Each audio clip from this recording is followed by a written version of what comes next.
Hello, everyone. Happy holidays, and thanks for joining us for Access City Council. I'm your host, City of Las Vegas Communications Director David Riggleman. Coming up on this show, a municipal court program helps women in trouble with the law turn their lives around. And there are so many pets out there in need of a forever home. Here to discuss these topics and a whole lot more is the councilwoman who represents Ward 2. It's Victoria Seaman. Welcome back. Happy holidays. How are you? Same to you. Happy holidays. I'm good. I'm just excited about the holidays. I know. Can you believe we are coming to the end of 2022? No. Next time we do this show together, it will be the new year. It'll be 2023. Yikes. Hard to believe. I know. Well, we have a whole lot to talk about in 2022 yet. Before we get there, though, you know Ward 2 very well. I live out there, too. But for those of you not exactly sure what we're talking about, it's that area, appropriately enough, with the big 2 on it, basically west of the Rainbow Curve. If you live in that area or work in that area, then you're in the city limits of the city of Las Vegas. And, of course, if you're a resident out there, you are represented on the city council by Victoria Seaman, who was just recently reelected for 4 more years. Yes, Congratulations. I'm excited about that. Well, Councilwoman, you've hit the ground running. One of the things, you're a former legislator. I think most of our viewers probably know that. You've always talked about the importance of having those relationships between the different governing bodies. Right. So many of your elected colleagues out there, you share the same constituents. You represent them on the council, they represent them in the legislature, or even in Congress, or whatever it might be. But last week, you had an event on December 7th, a legislative mixer here at City Hall. This was very well attended. Tell everybody what this was all about and why these gatherings are so important. Well, these are so important because, as you said, we have constituents that overlap. You know, they represent the state, we represent the city. So it's really important to be able to have those relationships to work together when you get constituent issues that overlap. The second reason is government affairs will be up there in the session, and it's really much better that they get to know the legislators. Those are our lobbyists. Yes, the government affairs are the city lobbyists. And it's very important that they have those relationships. So when they're up in Carson City and they need to talk about those issues, they already have formed a relationship. Right. And so nothing is more important for me than bringing us all together before they go into the legislature and maintaining that relationship after they're out of session, because again, we're going to still have those overlapping issues and constituents. And it's just always better to have relationships with people, especially when it concerns constituents. Well, kudos to you. That was a very good turnout. I was impressed with how many people came, and a lot of those faces are new legislators. Yes, a lot of those. Most of them that were there last week were absolutely new to legislature. And it was nice to talk to them and give them a little perspective about what I went through in the beginning as a legislator. Yeah, exactly. You've been down that road. You knew you could give them kind of that insight of what to expect. Yes. And then you could also talk to them about these are some of the issues that are near and dear to the city. Correct. When you're up there representing residents of Ward 2, whether they be in the legislature for the legislative session or for city council, that they understand what those common needs and concerns are. Yeah, and why government affairs is so important, or lobbyists, is the mere fact that you can get both sides of an issue. Right. There, as we always talk about in government, there's always unintended consequences to any ordinance, any bill, and when you can get a head start on it and get all sides of the issues in a friendly conversation and then do your own research, I think it makes for doing better legislation. I think so too. You got everybody talking and everybody understanding what everybody else's perspective is. Well, the legislative session is going to begin early in 2023. That's right. Go for 120 days, as you well know. So that will be coming up very, very fast. So keep an eye out for that, everyone.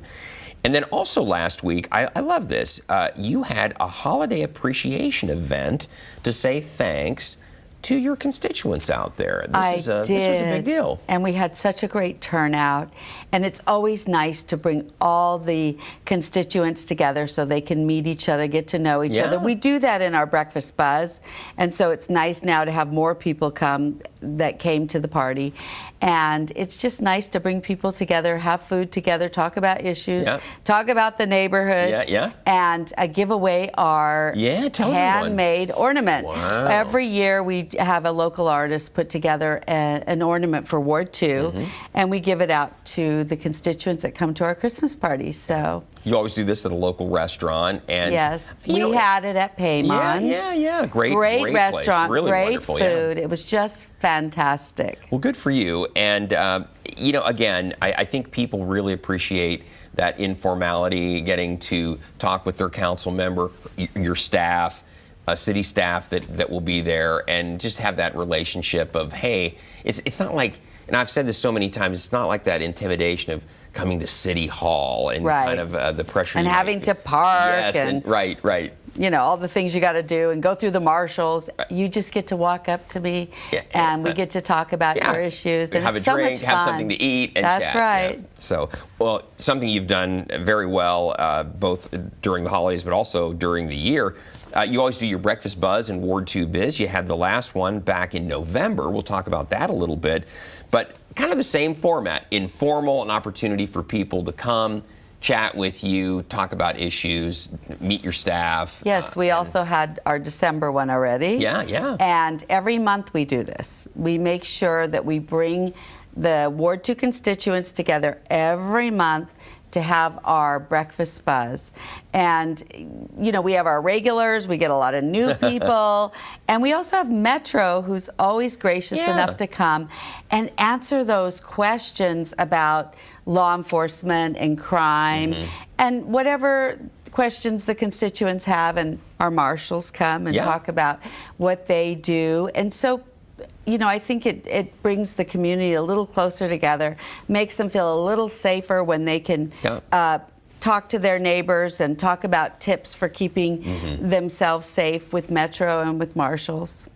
So it happens every month. If you missed it for November and December, don't worry. She'll be doing another one coming up. January. Yeah, January. Often. And you rotate. It's not always at the same place, right? It's not always. It's always on a Saturday, and it's always at 9 o'clock. Yeah. It's always in a different Saturday, not whether it be the first or the third, and it's always at a different place. Restaurant. Yeah. But we're starting to move some of them to Veterans Memorial because we've kind of outgrown the restaurants. And this is important. Tell everybody that, Councilwoman.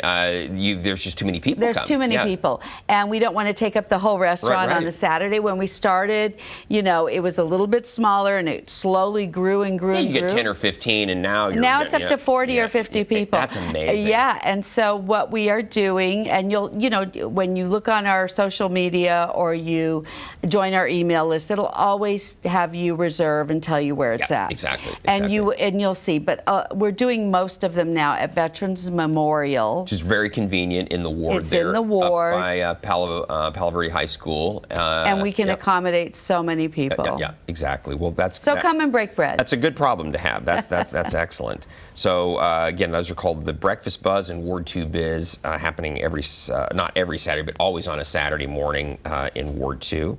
And check out our website, cityoflasvegas.gov. Go to Councilwoman's page, and the information will be on there for you. Love this, too. Back in November, we celebrated another WIN Court graduation, Councilwoman.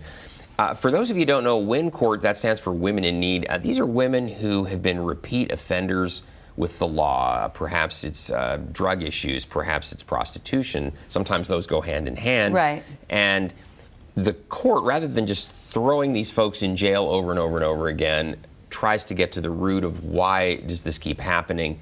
What can we do to help break that cycle? And you've been very supportive of that effort. I love what she has done.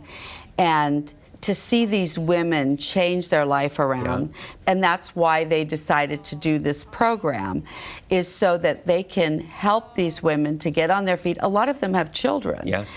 And it's worked, and I have to commend the judge for what she's done. She's done an amazing job with these women and the mentors that help these women to get their life on track. That's Judge Leung there at the podium speaking, and the graduates, as you saw in the different mugshots that were there, they've been arrested multiple times. Correct. And the idea, though, is the Councilwoman, to her point, is that Judge Leung's court helps get to the heart of why do they keep going back into the system? What is the issue? How do you break that cycle so that they can get on with their lives versus just going back to jail over and over and over and over. Right, and it's not an easy program. I mean, these women No, they have to toe the line, yeah. Toe the line, go through a lot, and to hear their stories when they graduate. Yeah, a lot of courage. They have a lot of courage, and you know that they're going on a new, a whole new experience in their life, and it's so wonderful to see. Well, our courts, the municipal court has several of those specialty courts that are aimed at the same thing. Youth offenders, the O court, veterans court. Exactly, where people just keep coming back. Even motorists that keep coming back, ticket after ticket. Why do you keep, ending up in court? And they work with those folks. It's like, look, let's break this cycle so that you're safer and the community is safer then. Right. A lot of this stuff is so habitual. It's just a habit. Exactly. Good point, Councilwoman. Now, I love this too. I learned this. I didn't know anything about this until you were going to come on the show with us. But you posted this on Facebook. You said, I want to congratulate the graduates of the LVMPD, that's Metro Police, Summerlin Area Command DREAM program. Councilwoman, I did not know what the DREAM program was. I had not heard of it, but you were filling me in on this. Yes, they take these young youth offenders, again, that are getting into trouble.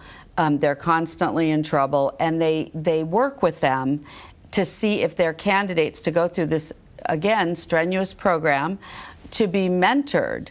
And I think my team and I went to the first one they ever had, and there was, I think, 3 or 4 graduates.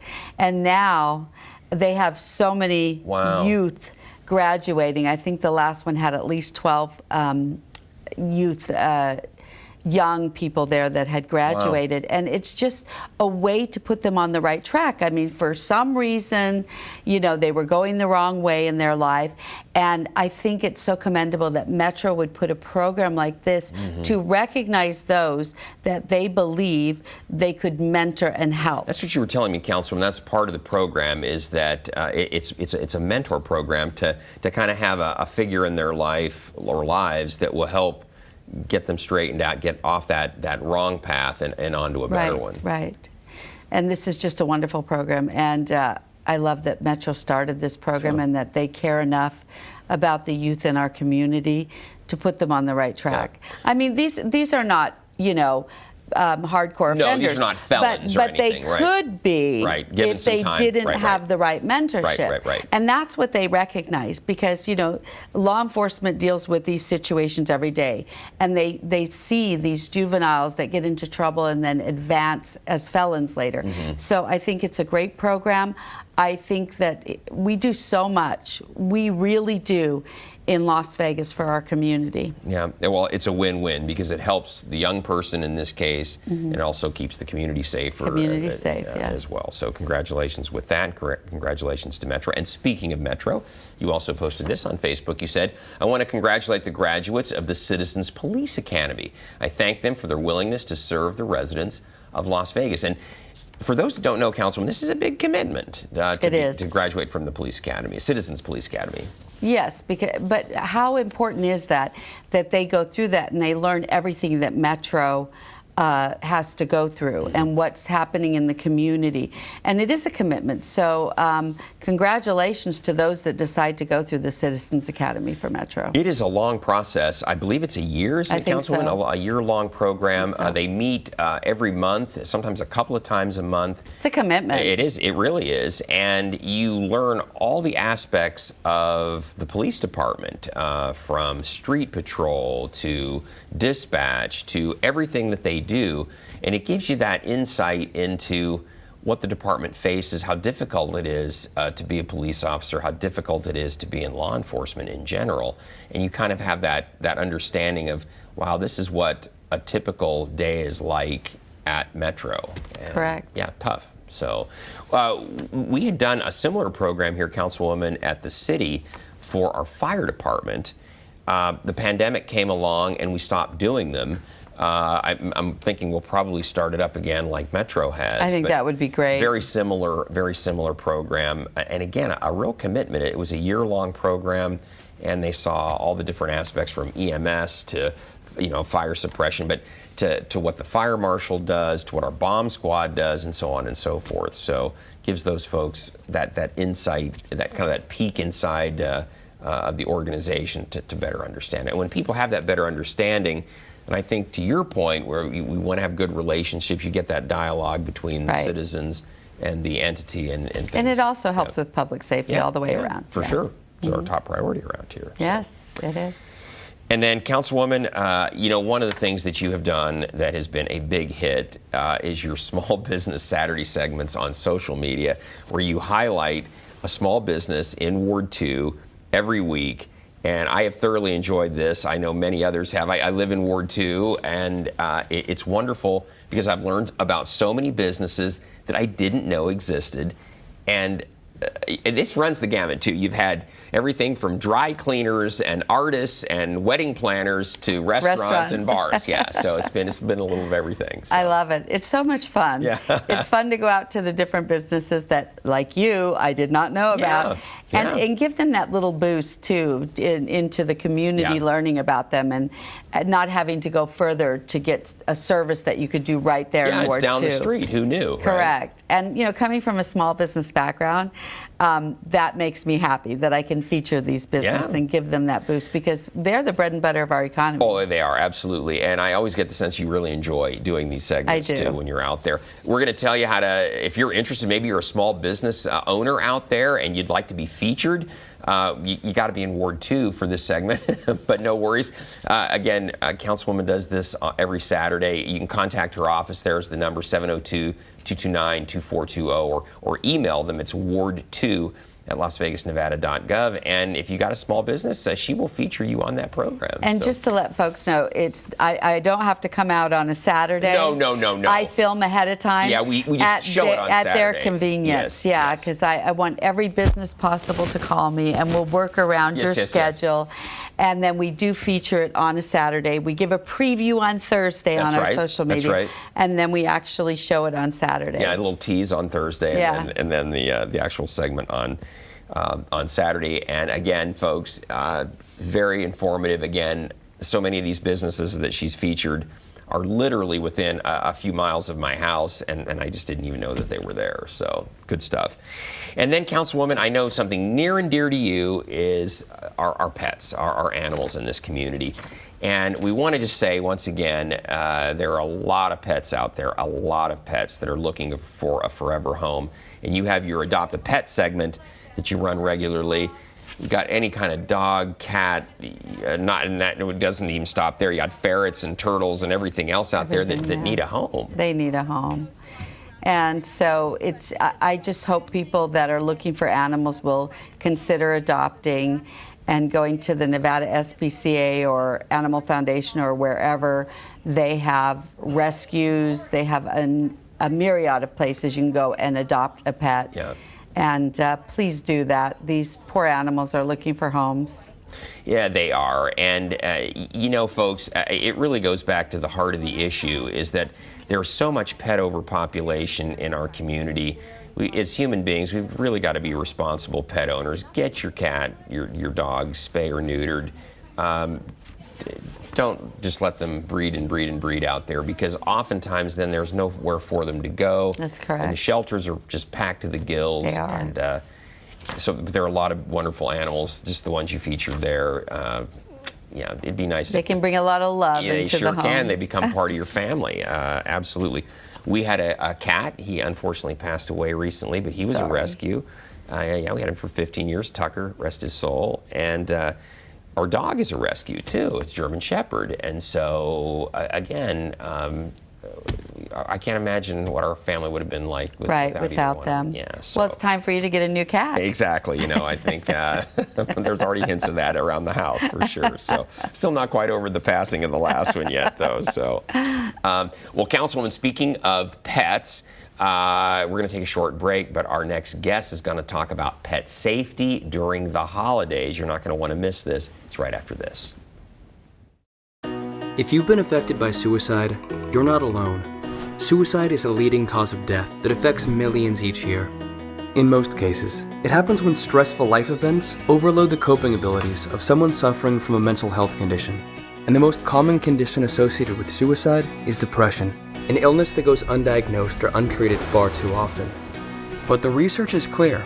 Suicide is preventable if we work together. The American Foundation for Suicide Prevention has set a bold goal to reduce the annual suicide rate 20% by 2025. We can save tens of thousands of lives, but we need the help of everyday heroes like you. People have suffered in silence for too long, and too many families have had to weather their losses alone. You can change that. We need you to be the voice for suicide prevention, and it can be as simple as reaching out to a friend, because talk saves lives. If you're having thoughts of suicide, or if you're concerned about someone else, assume you are the only one who will reach out. You can also join hundreds of thousands across the country for our Out of the Darkness community walks, and raise awareness of suicide within your community. Together, we'll bring hope to those affected by suicide, and raise awareness to save lives. Learn how you can fight suicide. Visit afsp.org today. Welcome back, everyone. Our next guest is becoming a regular on this show. It's Chief Jason Potts from our Public Safety Department, our new chief. He's new to the city, but Councilwoman, we're thrilled because we're going to talk about pet safety. He's been on the show recently to talk about safety during the holidays, but this segment, everyone, we're going to focus on pet safety. And Councilwoman, there are some really interesting things that we're all learning something new today. So I believe so. I'm going to learn a lot that I didn't know about. Yeah. Chief, take it away a little bit. I think some of the things we know intuitively, but you have some wonderful tips about keeping our pets safe during the holidays.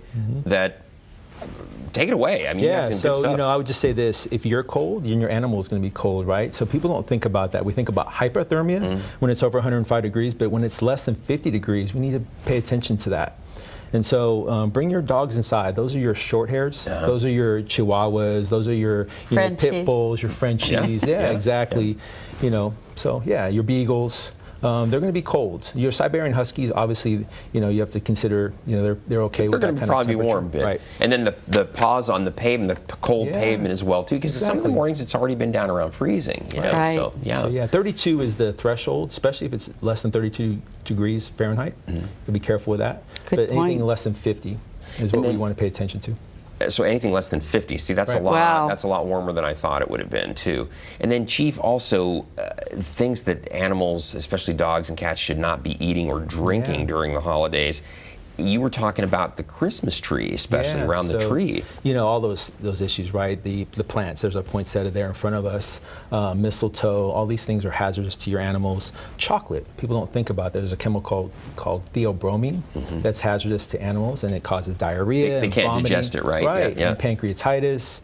And so, your Christmas tree, the pine needles and how they ingest that, and it causes those hazards. And then the water in your Christmas tree, all those preservatives and those chemicals are hazardous to your animals. People will add something to preserve the tree to the water, those water additives so that the tree won't dry out. But boy, if the dog or the cat gets in to drink that, really dangerous. It's hazardous, right? And your scraps from the table, right? Your turkey skin. They don't digest it very well. You have to be that's something new for me. I did not know that, and now I can. The skin itself. Now, the meat is fine, Chief. I believe so. The meat's fine. But the skin is dangerous. And I think, Councilwoman, you and I were also talking. We knew that certain food, garlic and onions, are really bad for dogs too. But did not know about the turkey skin itself. Right. So our Animal Protection Service does a good job. It used to be called Animal Control. And so they do a really good job. There's 12 of them, and so they handle about 21,000 calls for service, about 140 square miles. So they really work hard to educate our public. And so a lot of this is really economic based. There's a mental illness component sometimes. There's even cultural norms about pet care. And so folks just don't know, and our folks really emphasize education. It's really important. And Chief, explain that a little bit. Our Department of Public Safety, Animal Protective Services is just one of the functions, right? So we have two unique pillars of the criminal justice system. We have detention, and then we have our public-facing marshals, and then we have animal protection. So we have detention, we have a jail. Our average daily population is about 500, and our marshals, we have about 100 of those, and 80 parks, 70 facilities. We have our tourist corridor that we emphasize, and we have a new operation called Operation Safer, which stands for Stronger, Alliance for Enforcement and Relationships. We talked about it on previous shows. Fremont Street experience. Fremont Street, there. our tourist corridor from Sahara to Strat, all the way around down the Strat as well. Yeah, exactly. Right, all the way down Stewart on Las Vegas Boulevard to Wyoming and Industrial. So proud of those efforts. Our folks are working really hard, especially the Animal Protection Service. Talk about a little bit about that more. Hit on that again. How many? 12 officers. And how many patrol. calls for service a year? Yeah, about 21,000. Wow. That's they work, a lot. They work Wow. really hard, and it averages about 9 or 10 a day, so they're very, very hard working. Wow. And so we emphasize a return to owner program, making sure that these animals are chipped, spayed and neutered, and all that good stuff. It's really, really important. Touch on that a little bit, Education's Chief. important. Right before you came on, we talked about just the pet overpopulation here in Las Vegas, and I know that that's really the heart of why, Councilwoman, so many of the shelters are just busting at the seams. Right. Pet owners and human beings, we as humans, got to be more responsible with the animals, Yes. right? We need to start fostering and adopting, right? And then we're just really taking in more than we can push out. So. Yeah, it's too bad. It's too bad. Well, I've ridden with them, Yeah, I and know they you do have. work I know you have. very hard, and I had a great time when I toured with them. I think I want to do it again soon. Yeah, they do a really good job. They do. And they're very passionate. They really care about these And animals. that's my do. experience They too. do. Is that they are animal lovers. You think of the old image of the dog catcher and kind of the villain to the animals, from Lady and the Tramp or something. But these folks are a far cry from that. Yeah. They're passionate animal lovers themselves. Absolutely. And, the last thing they want to see is a pet in trouble. So Yeah, we know that when we put them in a shelter, that causes issues for them. Yeah. Emotional Yeah. issues. The For sure. animals. Yeah. And even our poor, Animal Protection Service officers, they love these animals, Yeah. and they feel it too. You know what I mean? They feel that vicarious trauma, so. Chief, one thing that you had mentioned to me before we came on the air, and I know this sounds hard to believe, but you mentioned that sometimes people give alcohol to their dog or their cat. Yeah, during no, the we've heard those holidays. stories, right? And it causes respiratory arrest and all that good stuff, and it's Wow. ridiculous Very if you think sad. about it. And I think a lot of it, sometimes it's there's malice involved in that, but a lot of times it's just education. People just need to know. They're just not. It's not funny. It's not No. something funny. yeah. Exactly. You just don't do that because it's going to cause. You're not going to get your dog or cat intoxicated. They're going to die, Oh, my likely gosh. through respiratory arrest and go into a coma and that kind of thing. That's just. It's just ridiculous. It shouldn't even be something we're talking about. So. Chief, would that could constitute criminal charges? Of course. Yeah. And cruelty. So, And Metro has a cruelty unit, and so they do a really good job as well. Wow. So. Well, Chief, we're just about out of time. Councilwoman, is there anything else you'd like to add? That was a great update on animal Yeah, I safety. would just say enjoy the holidays, everyone. It's an honor being on here. We appreciate your support, Councilwoman. So we always appreciate that. And so I it's an honor. appreciate all of your hard work. Thank you. I appreciate you. you. All right. Well, thanks, Jason and Councilwoman. We'll check in with you maybe next show too. Who knows? And then, Councilwoman, we'll have you back in the next year. Yes, 2023. yes. Holy moly! Can't get enough tips about public safety. Exactly. Well, folks, we always want to hear from you. So if there's something that you'd like to share with Councilwoman Seaman, you can find her on Facebook, Twitter, and LinkedIn. You can also contact her just by picking up the phone, 702-229-2420, or send her an email. Her address is ward2@lasvegasnevada.gov, and she or one of her great staff will get right back to you with whatever concern you might have. Even if it's not a city concern, they'll point you in the right direction. So, Councilwoman, happy holidays to you. Same to Chief you. Watts, happy holidays Thank to you. you as Same well. to you all. Take Thank care, you very everyone. much. And everyone out there, please don't miss our next show beginning on December 22nd with Ward 5 City Councilman Cedric Creer. You can now catch all of our KCLV shows on Apple TV, Roku, and Amazon Fire. Also, watch for our QR code during the closing credits of this show to download and subscribe to our newsletter. And don't forget, you can also watch us live on the internet at kclv.tv. Thanks for joining us, everyone. Happy holidays. We'll see you next time around.